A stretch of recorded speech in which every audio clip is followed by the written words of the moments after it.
Hey, it's Jonathan. One of the things that I've learned over the years is that a pretty significant part of our community are what I call conscious entrepreneurs. And what I mean by that is it's folks who are founders, and that could be of a business, an organization, foundation, private practice, anything like that, that have three things in common. One is that you serve a genuine need. You really solve a problem and you deliver that and get paid for it. And so solving a problem and generating real profit is important to you. The second is that what you create actually serves as a true vehicle for the expression of your strengths, your values and beliefs, and your voice. So it lets you step into your fullest potential. And the third is that there's something bigger happening here. You're part of something bigger and you're serving some bigger need. And that's what I call a conscious business. And we've created all sorts of experiences, programs, courses over the years designed to serve conscious business founders in a variety of ways. And amazing things have happened. We put pretty much everything on hiatus this year because we wanted to really deconstruct what we were doing and figure out how to bring more people together to serve them on a higher level. Because what we found is that not only do people need information and great advice and strategy and support, but there's a tremendous amount of isolation and loneliness for so many people who are in the business of founding conscious businesses. And we want to create a true community. So we've been at work at this for the better part of the year, and I'm really excited to share that we are now live with this really powerful new experience. It's called the 108, and it is a conscious business collective. And if you want to know what that's all about, if you want to figure out whether it's in any way something that would be interesting for you, then you can either just click on the link in the show notes or just head on over to goodlifeproject.com/the108. That's THE and then the number 108. Check it out. See if it feels right to you. If it does, then awesome. And if not, then thank you for listening. And I'm going to kick it over to today's guest. Thanks so much. You have to make your own happiness wherever you are. Your job isn't going to make you happy. Your spouse isn't going to make you happy. The weather isn't going to make you happy. A restaurant isn't going to make you happy. I think you have to decide what you want, and you have to find that way of doing it, whether or not the outside circumstances are going to participate in your success. Hey there, it's Jonathan, and I'm so excited to be back with you. As we do pretty much every year, the last 2 weeks of the year, we bring back really super powerful conversations that have unfolded over the years from our archives. And this episode actually features a friend of mine, Debbie Millman, who is not only a powerhouse in the design and branding world, she's a profound thinker, somebody who takes on the big questions of life. And she's also a stunning artist and somebody who is just beautifully real. She also is one of the inspirations for this podcast. She has for, I believe it's about 11 years now, been hosting the sort of legendary Design Matters radio show and podcast. And I have been a long time fan of that long before I met her and became friends. And her interview style, the way that she brings really fascinating guests into conversations and goes deep with them, was a huge inspiration for me in the early days as I was thinking about how I wanted to create this and inspire conversation on Good Life Project. This conversation is wide-ranging. It tracks her beautiful career. And it was recorded actually originally. It was filmed in this legendary sort of rock recording studio in New York City. And I'm really excited to share this conversation with you now as a podcast. I'm Jonathan Fields. This is Good Life Project. So cool to be hanging out with you today. Oh, it's so cool to be hanging out with you. Thank you so much. Oh, it's my pleasure. You're like one of those conversations where every time I see it on my little app on my phone, I'm like, oh, must listen now. Thank you. I literally got a cable to plug my phone into my car radio so I could listen to Design Matters. Thank you. So I have a curiosity about people in the design field, people in the art field, people in the visual arts especially. And I had the good fortune of spending some time with Milton Glaser last year. Great show, by the way. Oh, thank you. Great show. Thank you. I didn't want it to end. He was just, such an incredible person, human being. I mean, just the way he looks at the world and gives back to it. And he shared with me that he knew what he was going to do for the rest of his life when he was like 5 years old. Yes. I'm curious, for you, was there a really, because for so many people who are in the visual arts on some level, when I have a similar conversation, they're like really, really young. They just kind of knew. They may not have known they're going to be a designer, but they knew, like, boom, something just hit them and they felt it, and they're like, this is my life. That happened to me when I was 32. So completely different. Completely different. I have had the complete opposite path. Okay, so take me Millman. back then. Let's talk about like the yin and yang here. Well, I did not really know what I wanted to be as I was growing up, and experimented all through my childhood with different possibilities. And so for whatever reason, my parents took a lot of photographs as I was growing up. And so there are series of photographs that I have where I'm experimenting with being a dancer or a fashion designer. And it's probably good that I didn't become a fashion designer, given those experiments. A cowgirl. And there's a lot of demand for cowgirls. There these is. days. There absolutely is. And sometimes I even fantasize what that might have been like as a grown woman. So I really didn't have any sense of what I wanted to be. I loved to do a lot of different things when I was growing up, and it's sort of interesting to see how that mirrors now in my current life in doing lots of different things. But when I was growing up, for example, I had a best friend whose name was also Debbie. And so we both loved magazines. And one summer we decided that we would make a magazine of our own. And we called it Debutante. And loved doing that. We drew all the models and we wrote all the copy, not knowing that it was called copy. Yeah. Just we wrote the articles and made this magnificent magazine. At least my memory of it is magnificent. And then I also loved acting, and I was in the school plays, and I loved singing, and I was in pop chorus and the Magical Singers and all sorts of things. I made all my own clothes growing up because my mom was a seamstress and we didn't have a lot of money. And so the way for me to get new clothes would be to make new clothes. So by the time I went to college, I had absolutely no idea what I wanted to be. I had experimented in all these different ways, but had not landed on one thing. And when I was in school, I majored in English literature with a minor in Russian literature in English translation.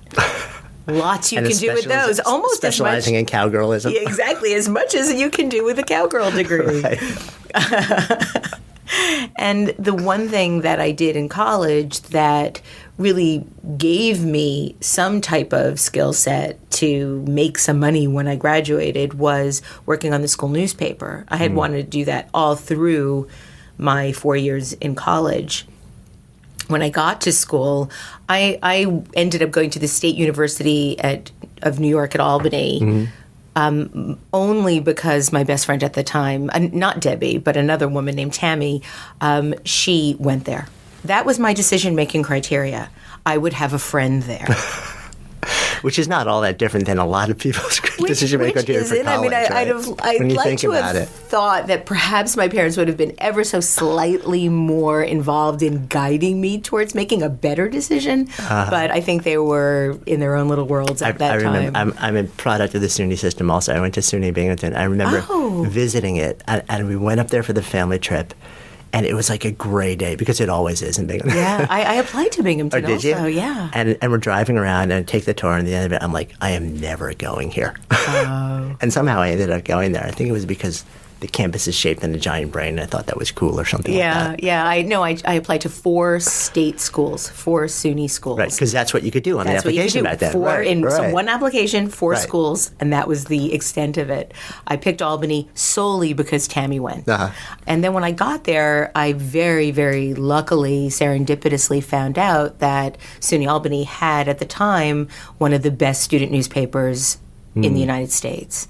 And I was fascinated by it. The people that were running it at the time were hippies, renegades, mavericks, really counterculture. This was 1980. I actually got to college in 1979, And so I was fascinated by it. It came out twice a week on Tuesdays and Fridays, and I lived for it. I went up to the paper, to the newsroom, which was on the third floor of the campus center, bravely one afternoon in my freshman year, and asked if I could write for the paper. And the editor at the time, who's since become a very good friend and has been a lifelong friend, Oh, that's great. actually rejected me, not intentionally, but he asked me if I had any examples of my writing or clippings. I had no idea what that meant, and I sort of scurried away, embarrassed, humiliated, and wounded for several years. It wasn't until my junior year, my second semester junior year, that I actually ended up going back and ended up getting an article to write that somebody had at the last minute been unable to write, that had been scheduled to write. And then from there ended up just involving every bit of passion, soul, energy into that experience, and ended up being the editor of the arts and features section in my senior year. What was it about being involved in the newspaper that lit you up? I mean, can you kind of pinpoint, like, was there a specific thing that you did there that said, like, wow, I want to do more of that? One of the things that I very quickly realized was that I was much more interested in creating the paper and designing the paper than in actually writing. Right. So coming up with the ideas for what the section would be every Friday, because the arts and features section was a standalone, sort of like the arts and leisure section of the New York Times, or like a magazine section. It was separate, and it had its own sort of gestalt to it, I guess. Probably not quite as grandiose as that, but it felt that way to me. And I realized very, very quickly that I was interested in the creation of it, the ideas, as well as the execution of the design. And I didn't even know that that was something that you could do, that was something that people did. I didn't even know that design was a career, was a discipline, was a practice, was anything. Did they have a design department at Albany?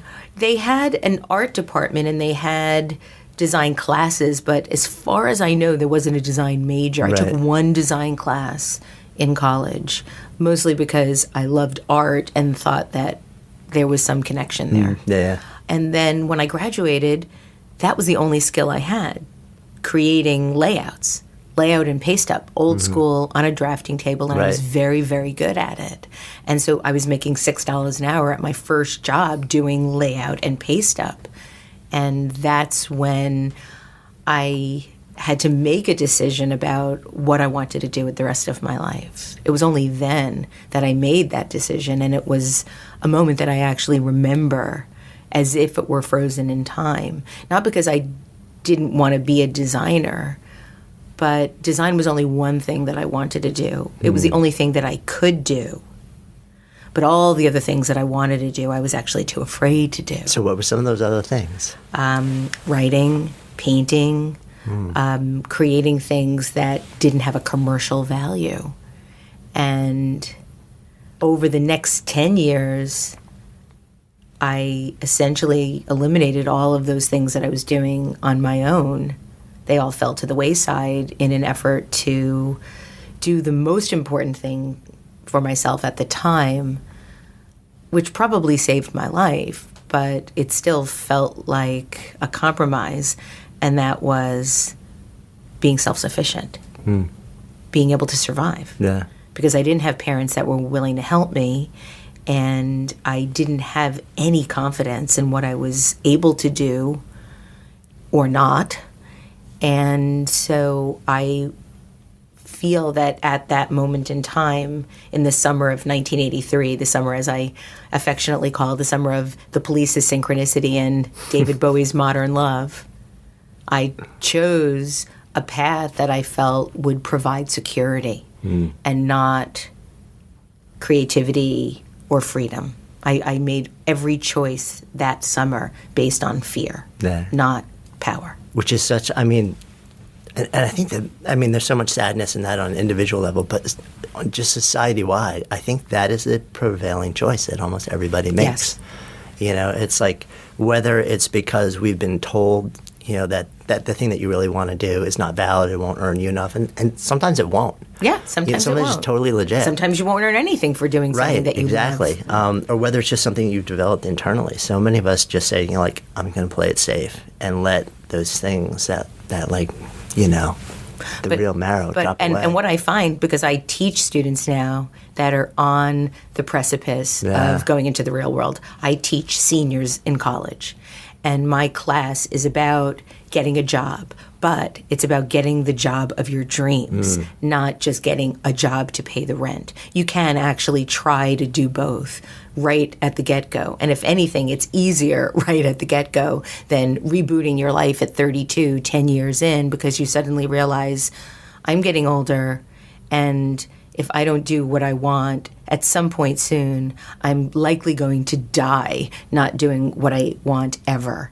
And it's a lot harder to reboot at 32 or 42 than it is at 22. And it's so important that you bring that up also. Because I've thought about this so much too. And we get to a point, I think we stop experimenting fairly early on. We stopped dreaming. Right, we stopped dreaming. We stopped trying to go out there and actually see, can I make this happen? Is it even conceivable that I could take these things that turn me on, that light me up, that give me a sense of meaning or purpose, passion, whatever word you want to use, and somehow mush them in a way which will allow me to sustain myself in the world too. Right. And we just we walk away from it so early. And I think a lot of that also has to do with the fact that so many people, the rate that we accumulate responsibility in the world these days, it's really young. It's very, especially with what college costs these days. Yes. So you walk out and there are a lot of kids who are owing six figures. So the answer is, it has nothing to do with what I want to do. This is I got to pay my loans. That's true. I graduated with a whopping $5,000 in debt. Right. But in 1983, that felt like a lot more, especially when you're making $6 an hour. Right. And when those student loan payments come due 9 months later, you're suddenly facing bills. My first big bills were my student loan payments, and they terrified me. And there was actually even a moment in time where I wondered if I could indeed pay the bills for my college education, my student loans, as well as my rent, as well as my Con Edison bill and my phone bill and whatever else, the cost just to go back and forth to work on with tokens. Yeah. Back when there wasn't a Easy Pass or a Metro Pass. So what happens at 32? That just makes everything change. It's really a bit of a series of 10-year leaps. That first 10 years, I call those first 10 years experiments in failure and rejection.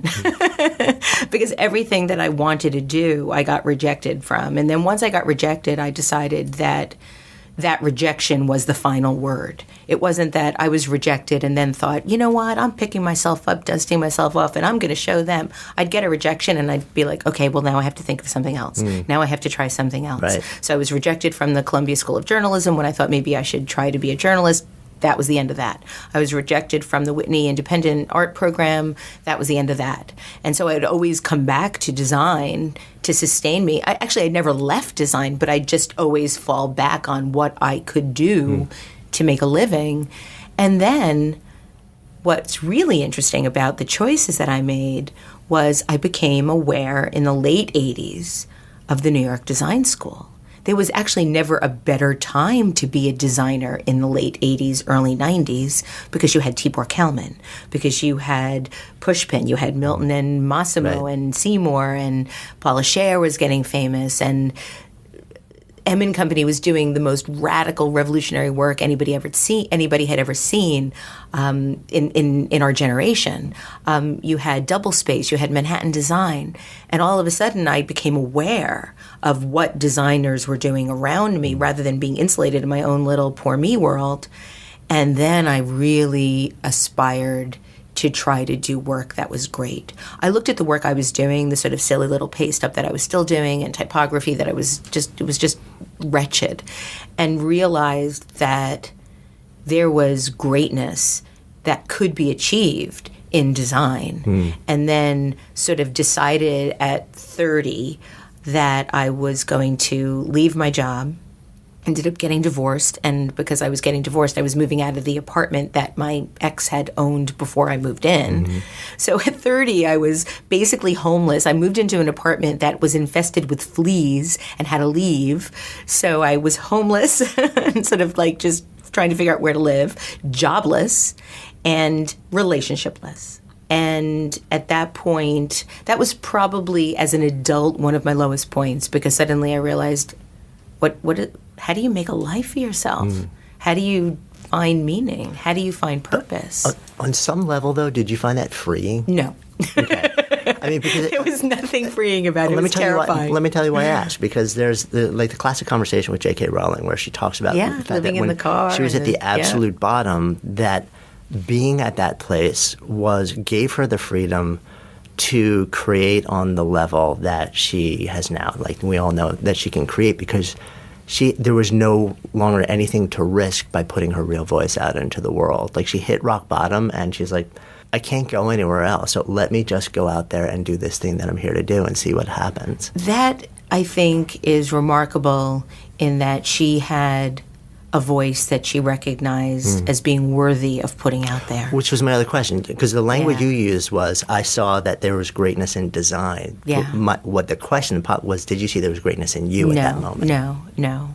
And that's been a lifelong process in trying to uncover. I desire greatness, and I'm dogged and incredibly persistent and want so badly to be great, but there's never been a moment in my life that I actually have felt that I was great. But I desire it so much and want it so badly that I can't help but try to keep achieving something that might be close to it, if at all possible. And so at that point, no, I didn't feel like there was any freedom. In fact, I felt bound by my own insecurities and my own sense of self-loathing. So at that point, and it's interesting because I very, very recently found diaries. I kept diaries from 1973 until 1992. Oh, wow. And I've been going through them and reading them all, and I realized just how low I felt and how hopeless I felt about life. It's sort of interesting. I think as you grow as a person, as a human being, you sort of somehow think you're still the same person. You're just bringing all of those experiences along, and yes, you've realized more, but you're intrinsically the same person. And I guess I've been thinking a lot about that because now that I'm in my 50s, I feel like I'm still 14. But then when I went back and read my journals at 14 or my diaries, I am definitely not 14, and I am nothing like that 14-year-old person, nor am I like the 32 or 42-year-old person. But going through that is what gives you that clarity, seeing how far you've actually come, how there isn't quite as much self-loathing, how there isn't quite as much insecurity. It's still there, but it's not the prevailing emotion. And interestingly, in terms of Milton and speaking to Milton, the one common denominator that I can share with anybody that feels self-loathing or insecurity in their 20s or 30s or 40s or 50s is don't give up hope that might not ever go away, because I think it does. I've done about now 200 interviews. I'm close to my 200th episode at Design Matters, and then there's been all sorts of live events that I've done over the years, and then all the interviews that I've done for brand thinking and how to think like a great graphic designer. And the one common denominator that I can share that great brand thinkers, great cultural commentators, great designers have shared with me over the years is that they all feel like they have to get up every day and do it again. They all feel like they very well may be discovered as phonies. They very well may never, ever achieve what they'd hoped. The only two people in all the years that I've done this that have been different in that have had a different experience in articulating who they are and what they believe are Milton Glaser and Massimo Vignelli. But I think the common denominator that they share is that they're both in their 80s. They're both in their 80s. Like, I think by the time we're 80, we'll be like, okay, this is who I am. Right, not going to, you would hope. Right. Either that or you don't have any idea who you are. I'm good. Right. So I actually think that I feel a little bit less self-hatred and feeling self-loathing. Right. It's very meta, but I think it works. It's a normalizing experience. Exactly. That's so fascinating, though. I mean, is it a necessary precursor? I don't think so. I don't think so. I think that if you have a real sense of what you're capable of, it makes it a lot easier to achieve it. I don't think that great athletes wake up every day and think, I'm a fraud. I can't run that fast. And that's I can't swim that fast. Right. I don't think so. I don't think so. And I come more out of the entrepreneurial world where, and so I'm trying to do the overlay there. And so many times I know a lot of people where, if anything, I had a great conversation with Jerry Colonna, who's kind of like a legendary venture capitalist now turned Buddhist coach. Super smart guy. And I was asking him why. And he mainly coaches startup tech entrepreneurs, stuff like that. So what are you drawn to about that? And he's like, I love to work with people who are delusionally optimistic. Yeah. And in the entrepreneurial world, there is this certain amount of, you almost have to be that way because the odds are so stacked against you. And you have to believe that everything that everybody else says is impossible. It's possible. Yeah. Even though everyone around you is probably telling you it's not. Yeah. But what's so interesting to me when I look at the world of, quotes, art, capital A, art, there's such a radically different culture around success and around around the assumptions that fuel, what's the mindset that you have to bring to this endeavor to succeed. And it seems like there's so much, there seems like a lot more self-loathing in the world of the arts than in the world of entrepreneurship or athleticism, which I don't really know. Well, you could be a great artist. You could have a truly original voice, a truly original way of working. You could break new ground and never make a penny. It's very, I think, rare to imagine a great businessman. I mean, yes, there have been great businessmen that have lost it all, but then they've usually gotten it back. Otherwise, they're not considered great anymore. I think that successful businesses make money. Successful art, kind of a crapshoot. It depends on timing. It depends on how well you can promote the work. It depends on the conditions that lead to the conditions to you being successful. I think a very different set of criteria for evaluating success in the art world. I could be wrong about that, though. Yeah, I absolutely could be wrong about that. No, I think you're on the business side. You're right. Obviously, if you just flame out nonstop and then go away, nobody's going to look at you and say, "Wow, that was a phenomenal, founder or entrepreneur." Right. Do you think it's changing in the art world, though? Do you think your ability to go out there and use all sorts of digital tools and platforms to build, to basically cut out the middle person and go direct to the people who might go out there to set up, all sorts of things where people can see your work around the world? I think it makes it a little bit easier to get the work out there, but I don't think that anything's changed in the ability to create original work. I think that one of the unfortunate aspects of the technological world that we live in is the speed in which people want things to happen. I've been joking around a lot lately that we're now living in a 140-character culture because we expect things to not only happen instantly, but also to be expressible in this sort of very, very sort of short, telegraphic manner.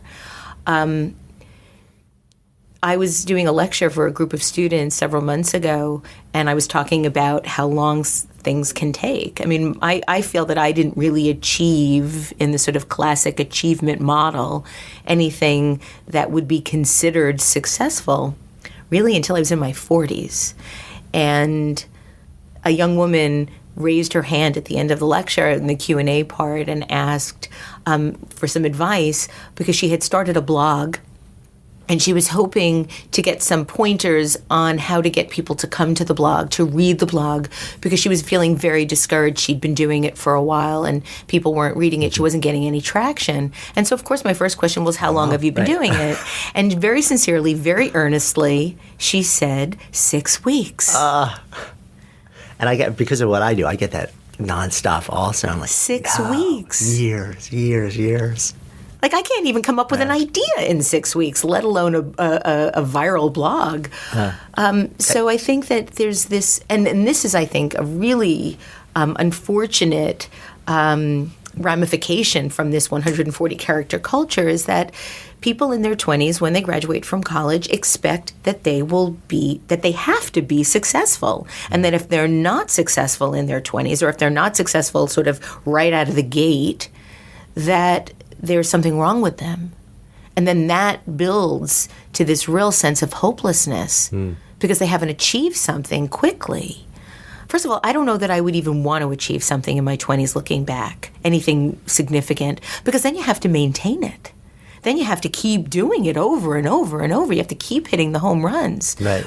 I'd much rather build to something that could conceivably be sustained just because of the length of time it's taken for you to get there. But in your 20s, looking forward. Yeah, exactly. I mean, exactly. That's what you want. I also, a couple of years ago, I did a favor for a friend.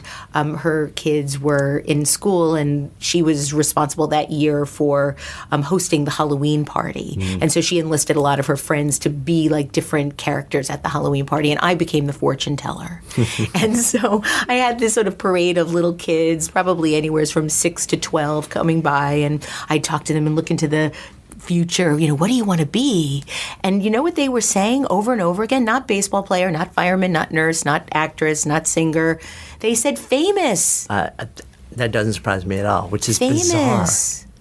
I mean, famous just because you want to be famous, because that's what our culture now says. Like, that's what it's all about. And this is where I think we run into trouble in terms of being fulfilled. If you think about it, our grandparents didn't come home at night and talk to their spouses or their siblings or whoever about whether or not they were happy at work. It was about how they were going to survive. Right. I'm putting food on the table and a roof over the head. Supporting their families, supporting themselves. You have to make your own happiness wherever you are. Your job isn't going to make you happy. Your spouse isn't going to make you happy. The weather isn't going to make you happy. A restaurant isn't going to make you happy. I think you have to decide what you want, and you have to find that way of doing it, whether or not the outside circumstances are going to participate in your success. And for people that want to create something meaningful, if you're not getting it at work, then do it at home. If you're not getting it every day in the workplace, self-generate your own work.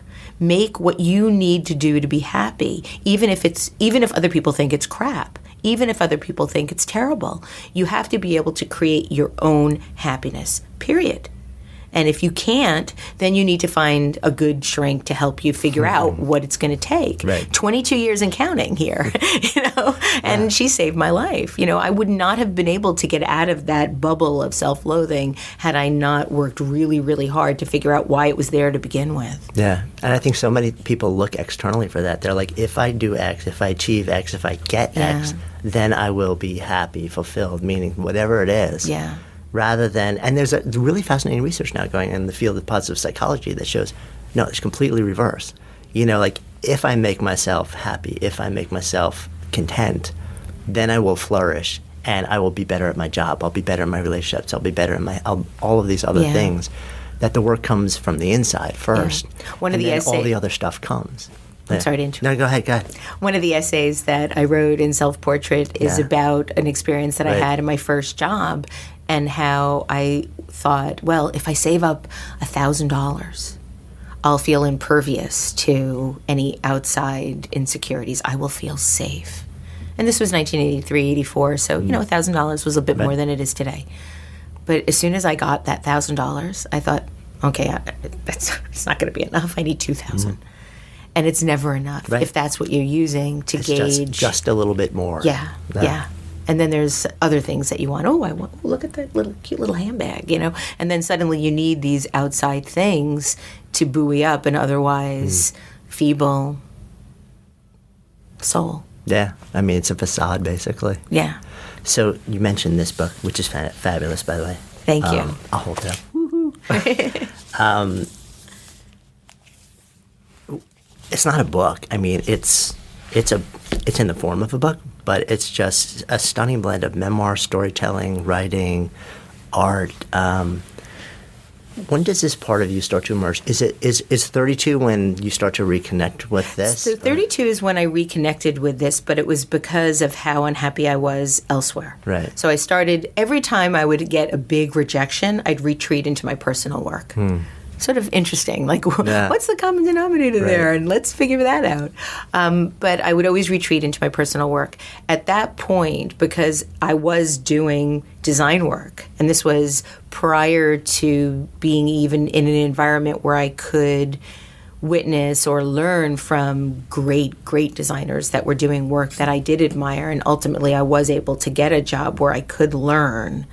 And that was the interesting thing about learning. Was part of what stopped me from even trying to be a journalist. I got rejected from Columbia School of Journalism because I didn't feel like I could be a journalist with the skill set that I had. The only skill set that I had was paste up and layout, and so that's why I chose to pursue the world of design.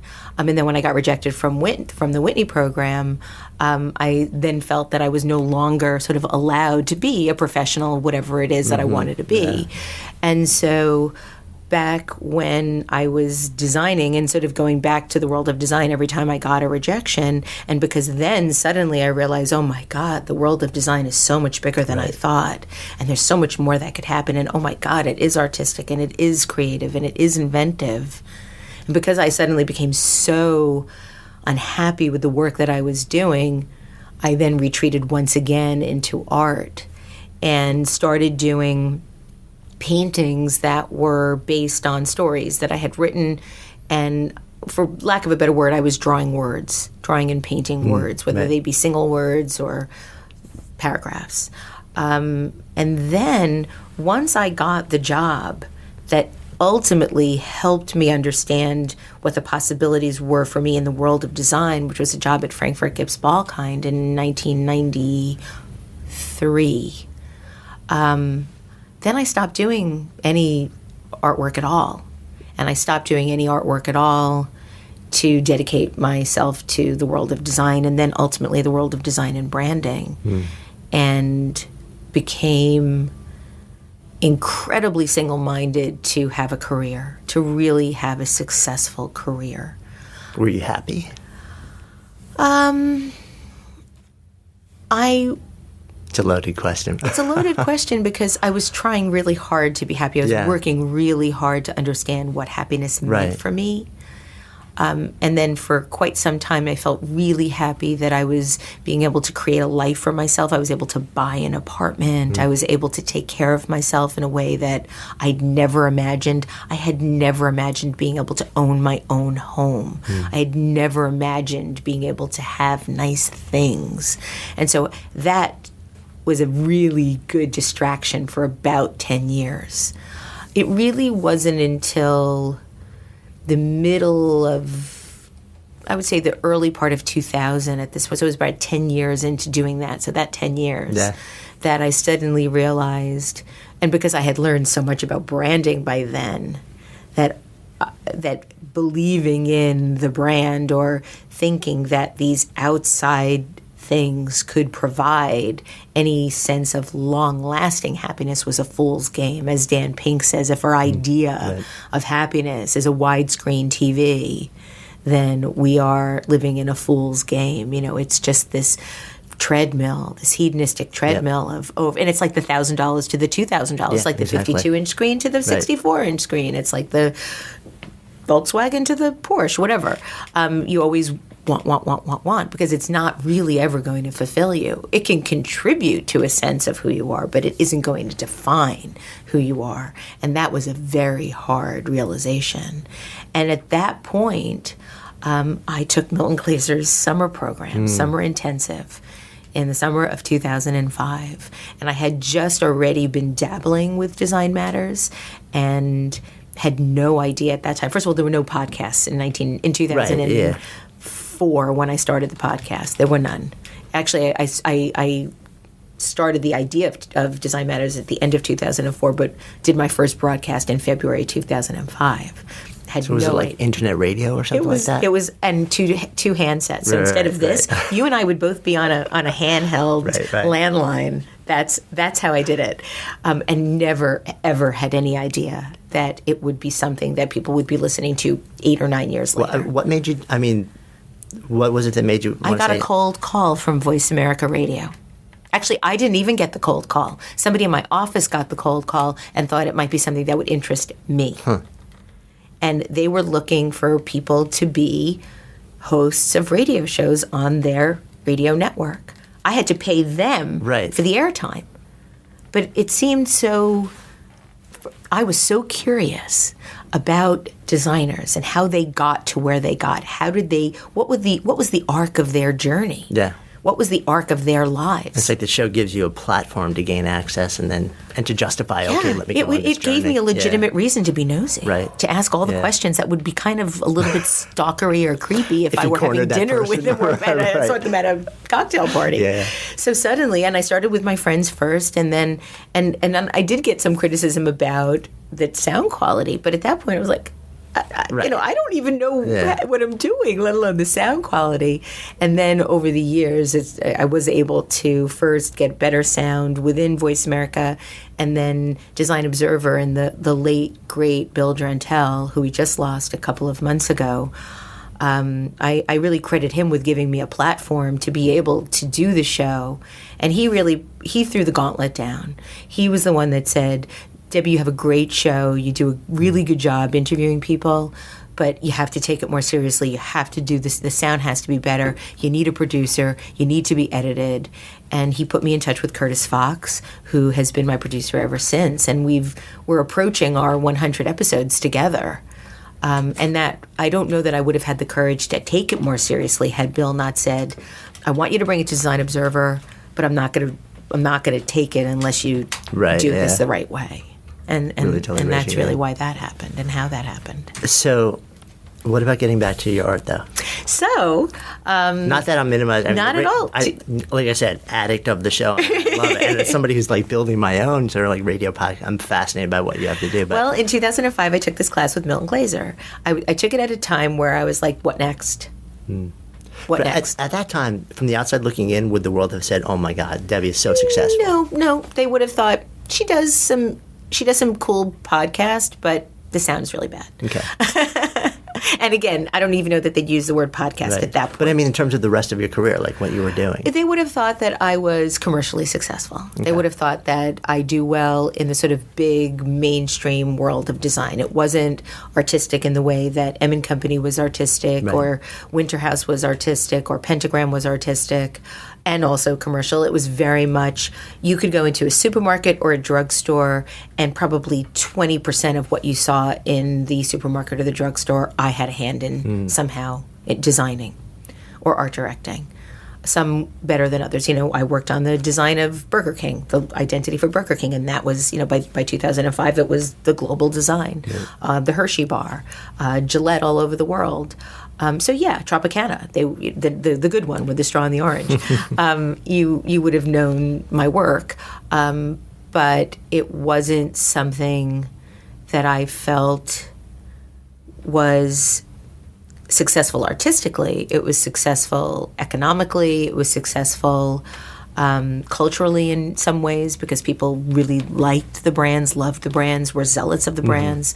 But in terms of my purpose on this planet, not so much. And that's why I took Milton's class. It was touted as a really good class for people mid-career that wanted to shift the focus of what they were doing and sort of find their inner courage. Yeah. And it changed my life. It absolutely changed my life, where suddenly Milton was very, very clear about defending your life, about owning your choices, about making the choices that you hold yourself to, as if you had no issue with succeeding. What would you do if you weren't afraid? What would you do if you didn't have to worry about being successful? And he has you envision your whole life, your entire life, 5 years from that moment in time. If you could do anything in the world that you wanted, what would it be? And you have to own it. You have to defend it. You have to declare it. And he talked about the magic in that exercise and how over the 50 years he's been teaching that this particular class was the most important class that he taught, and how it transforms lives, how he talked about how he'd always heard from people that exercise, that class was the defining moment, the before and the after. Yeah, and that I was can what it totally was see for that. me. And suddenly I had this scenario, this vision, and that is what I think has helped propel me to lead a more purposeful life, to feel that what I'm doing is coming from my heart and not my head so much. And it's still, Jonathan, it's still a struggle. I still wake up and think, why am I still doing that? Or why am I still doing that? And I think I'm afraid of making the change. I'm always afraid that this is my last chance. My last chance for happiness, my last chance for love, my last chance for success. But reading through the journals, I felt that way at 19. Amazing to see that, I'm sure. And then it's like, whoa. Yeah. You're like, apparently it's not. Right. But how do you stop, if you see this cycle going on in your life for, like decades, how do you break that cycle? I guess is one of the big questions that I have, because I don't know anybody that doesn't revisit that place at some point. Yeah. I think it's... I've done it by probably taking on too much because I'm afraid to give up stuff. I'll take on new things and still do the old stuff. That's become a little bit untenable because now it's gotten to a place where there's, and I'm a big proponent of busy as a decision. You decide what you want to do and the things that are important to you, and you don't find the time to do things. You make the time to do things. And if you aren't doing them because you are too busy, it's likely it's not as much of a priority as is what it is you're actually doing. And that could be watching reruns of Law and Order SVU. I do that all the time. But you have to own that. You have to really say, okay, I know that this isn't as important to me as watching Olivia Benson get the bad guys. But then I think knowing it helps. What I've done, because I'm so afraid of giving something secure up for the unknown, is I've kept the secure and then taken on the build unknown. the other thing. I think you have to, there's that scene in the third installment of Indiana Jones where Harrison Ford just takes the step. Right. I think you have to do that. Yeah. I don't think you can achieve anything meaningful without taking it. I completely agree. There will always be a moment. And it's like, and I see this in art, I see this in entrepreneurship and business, any creative endeavor actually, where the vast majority, I think when you're a kid, a lot of times you're much more comfortable just saying, yeah, let me just take the risk. Yeah. But the further you get into life, the more you want, you don't want to go back to that place. Right. So the route to success that I've seen for a lot of people that have gone from that secure mainstream gig that was kind of heartless to something that was more, like heart-centered or wholehearted, and also took care of them in the world, is really rare that I've seen somebody actually cold break and jump. It's almost always build on the side, build on the side, build on the side. And then, just like you said, at some point, it always happens. You reach a point where this thing is here, this thing is still going, and you can feel in your bones that next thing, it's got a trajectory. Yeah. But it's not guaranteed. Right. But you can see where it's going. But the only way that it's going to get there is if you finally give up that main thing. Yeah. So at some point, you still have to make that. And it's not doesn't going to be stop. guaranteed. Right. And it doesn't, I don't think that ever changes. I don't think it does I think in either. order to take that next step, you literally have to take the step and hope the ground is beneath you. But to answer the original question about the art, in that class with Milton, I made a list. I love lists. I made a list of all the things that I still dreamt that I could do or achieve or experience. And it wasn't a bucket list. It was like 12 things.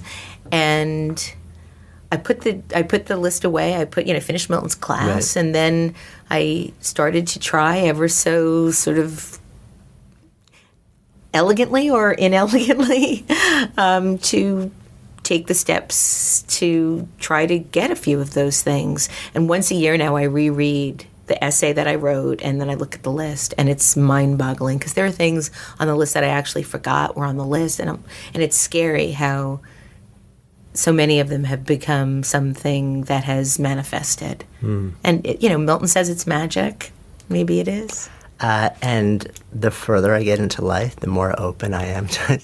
I'm I'm a very science-minded person, but the further I get into my career, my life, everything, the more I become me and the woo-woo scale. I'm getting more and more Absolutely. comfy with it because Absolutely. stuff happens there's no rational explanation, No. for why the world rallies up and supports you when you actually go out there and do what you're really here to do. And even though it terrifies you, it's interesting how stuff like that happens. But and Milton Glaser also is somebody, in our conversation, and he's written about this plenty of times also, where, his fierce resistance to being defined as like having a style.